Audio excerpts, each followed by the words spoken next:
ታድን የባህል ሕክምና ዛሬ አንድ መግለጫ የምሰጠው መግለጫ አለኝ። ምንድነው መግለጫው?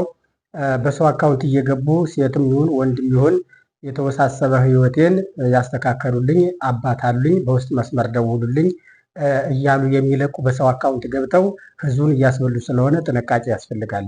የተበላችሁ ሰዎች ግማሹናችሁ መጣችሁ የረዳኋችሁ አለ፣ ግማሻችሁ ደግሞ ከአቅሜ በላይ የሆነውን ደግሞ ያረዳኋችሁ አለ። ስለዚህ ህግና ህግን ተንተርሶ የሚሰራ ሰው ጋር ሂዱ።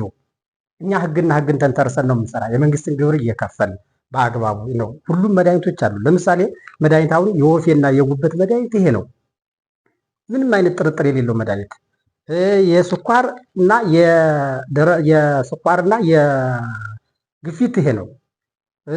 የእግር ፈንገስ ደግሞ ይሄ ነው። የተወሰኑትን ጠራኋቸው እንጂ ሁሉም መድኃኒቶች በንጽህናና በቅድስና የተዘጋጁ መድኃኒቶች ስላሉ እየመጣችሁ ታከሙ። አድራሻ በሌለ ሰው ገንዘባችሁን አትበሉ እያልኩ አሳስባለሁ። ሐኪም ስብሐት ደስያለው፣ አድራሻ ጎፋ ገብርኤል አደባባይ ፊት ለፊት ስላሴ ጎፋ ህንፃ 3ኛ ፎቅ ላይ። ለበለጠ መረጃ 0911418371 0925643172 ሐኪም ስብሐት ደስያለው።